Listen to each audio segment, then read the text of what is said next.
Tessa from Mama's Geeky here. Thank you so much for stopping by my YouTube channel. Hey ladies, I'm Tessa Smith with MamasGeeky.com. I have 9 and 10-year-old daughters. Absolutely love the movie. They love your character, Zazie. They think she's so badass and they just adore her. Oh, were those their exact words? Yes, they do use that word a lot. I allow it. I love that. You're a cool mom. Bad. Yeah. Well, thanks. You're not like the other moms. You're a cool mom. Yes. But I'd love to know how both of you relate to your characters. Yes. I think that I would hope that I have a, I guess I hope I'm a good person like Diane, but that I can also not take everything so seriously. I think it can be easy to, you know, want to be good moral and want to do this and be the best and, you know, at everything. But I think it's important to remain grounded and to also understand that having sort of a mischievousness about you can also be an asset, and I think that all character traits have a place in the world. I mean, hence Inside Out is a great example of that, right? Like sadness has its place, naughtiness has its place as well, I think, or playfulness, I guess, is another word for that. And so, yeah, I would hope that I have a little bit of that inside of me as well, in the way that I think Diane does. My answer is less eloquent. We're both really extra. My character and I are so extra. We're both over the top. I think I tapped into a lot of my earlier YouTube days when I did Tiffany, which is like the extreme expressions and the lots of hand motions and the exciting tone and the cadence that's kind of roller coaster of like, oh my God, you won't believe this. This is amazing, to try to get people's attention, which is like kind of YouTube in a way.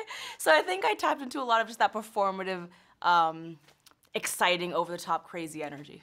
If you could be any other character in the film besides the one that you are, who would it be and why? You already know my answer.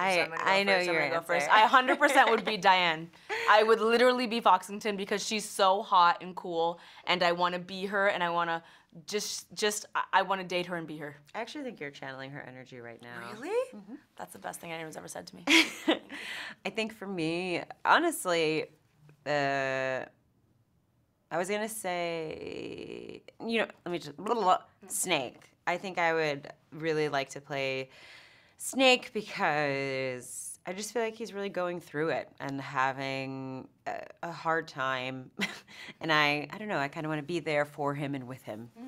Did you have a favorite scene in the movie? Ooh, a favorite scene. Favorite scene. Let me. Okay, I have one. Okay. Go. I love this scene when Mr. Wolf is saving the kitty, but he's actually saving it, and it just kind of made me emotional. I don't really, I don't know, it kind of really hit me hard, much harder than I expected, but yes, good does you good, and and then the little kitty becomes his friend. I love that, because I think I have a cat, and the way she was meowing was like, oh, that's my cat. So, you know. For me, you know, I thought what was most enjoyable for me was that all the comedy that made me laugh out loud. You know, I knew it was gonna be good, it was gonna be funny, but as an adult, I was like, oh, maybe I'll think it's cute, but I thought it was hysterical at moments, and I think the guinea pig scene for me was like peak comedy, where I saw that in the script, but to hear it performed and see the visuals, it all came together so well. So probably that scene. The butt jokes landed Oh, the butt. Oh, I forgot about the butt jokes. So the butt jokes were great also. Apparently they went back and forth a lot on whether or not they were going to keep the butt jokes, but those ended up always getting the biggest laughs. Absolutely. So they were like, I guess we're keeping them. Yeah, you never told her butt jokes. One of the themes in this film is judgment. And for young girls or young women, we have to deal with that a lot. What would be your advice for young women having to deal with judgment if they're maybe trying to do something different or trying to do something new and they have to deal with that? I think, and this is actually sort of what I took away from the film really, is, you know, these other people aren't leading your life. So you really kind of have to, you have to dictate what you want to do and what you want to bring into the world. And I do find anytime that, you know, if you do feel like you want to do something a little different or new and other people are naysaying you, I do find sort of anytime that has happened to me, when I go for it, the people that accept that you are the people that you end up also attracting in your life. And you end up opening so much more for yourself, and you find out that you're so much more resilient than you thought you were. And then that judgment almost feels negligible. That being said, of course, it's very vague. What does judgment mean? So I think it all depends on the situation, naturally. But I think in sort of broad terms, I would say you got to just kind of go for it. And, you know, they're not leading your life. You are. Yeah. I think for me, I've analyzed judgment a lot, having a career. I'm sure you might agree. You're bloggers. There's a lot of people online that have a lot of opinions. So a lot of my career was founded on just people commenting on every part of my life. And so I had to really think about judgment and analyze it. And what I concluded was that judgment involves someone else telling me what they think the truth is. And then the reason it would get to me was because I would then give them permission to tell me that. So I would give people who have never met me permission to tell me who I was. And so in that equation, the part where someone else tells me something, that's probably not going to change. I can't control that person. But what I can control is me giving that person permission. And that's what I've been trying to work on, is being like, you know what, I actually no longer give you the permission to tell me this about my life. You can keep doing it, but it doesn't hold that value to me anymore. So I think that's really what has helped me, is not giving them that power and instead placing that power within me. Thank you, ladies. Hi, I am Diana to La Voz, Arizona. And what teaching does this movie leave you? So can you Sorry, you're repeat that cutting one more out a time? little bit. Sorry, yeah. Oh, frozen maybe? Maybe she's frozen. Okay, I think you're back. You can type it in the chat maybe. We can just repeat it back. I think it was, what lesson do you think this movie teaches? I think that's the question. Oh. Diana, ¿puedes repetir la pregunta? Could you mind repeating the question? Thanks. Okay. What teaching does this movie leave you? What teaching does this movie leave you? Yes. Do you want to take this? Yeah, sure, yeah. I think this movie is so timely because, especially with the internet and just the way headlines and media and all that stuff goes down today, everything is usually very black and white. It's usually good, bad, yes, no, wrong, right. And I don't think humans can operate in these extremes. I don't think people belong in one category or the other. I think people exist in this gray area of they need context. And I think this movie teaches you that bad guys aren't just bad. Everyone has context. Everyone deserves context. Everyone has lived experiences. And I think we owe it to ourselves to treat each other like human beings. And even though these are all animals in the movie, I think it is really about human nature and how we love to easily define and label. And we don't need to do that. We don't need to be that lazy. We can give people context. I completely agree with that. I also think that this movie encourages you to to be your highest self, whatever format that is, and to not allow an expectation or narrative around you to dictate what you're going to do with your life. And I think that it encourages, as we were sort of discussing before, breaking out of molds that were made for you and to create your own mold. And I think that that's important as well. My question is, what was the hardest challenge that you guys took in this movie? I think the hardest challenge for me really was finding Diane's voice. So, it took a few sessions before we really honed in on her character and, making her nuanced and introducing her background into who she is today. And for me, I'm always like, you can always feel when you're like, oh, it's not quite working and we're trying to figure it out. And so, I think it was like the first 2 sessions, it was like, I don't know if we're totally landing this character.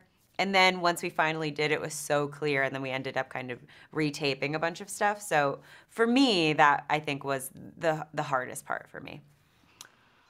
I think for me, I'm not, coming from the interwebs, I'm not used to things taking so long, you know what I mean? And so we've been doing this voiceover work for like 3 years probably.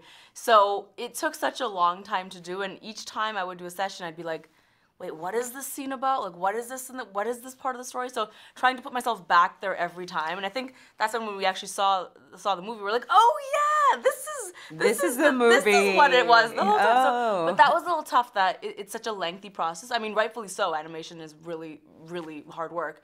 But that was tough for me to put myself back in that headspace again after months and months would go by in between sessions.